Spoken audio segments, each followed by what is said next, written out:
जी अस्सलाम वालेकुम दोस्तों, कैसे हैं आप सब। आज का टॉपिक बहुत ही ज़्यादा मैं इंटरेस्टिंग लेके आया हूँ आपके लिए।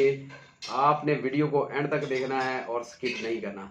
दोस्तों, अगर आप हमारे चैनल पर नए हैं तो चैनल को सब्सक्राइब कर लें और बेल आइकन प्रेस कर लें ताकि हर आने वाली वीडियो आप तक पहुँचती रहे।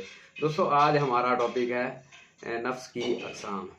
दोस्तों, नफ्स की 3 अक़साम हैं: नफ्स अम्मारा, नफ्स लव्वामा और नफ्सुल मुतमइन्ना।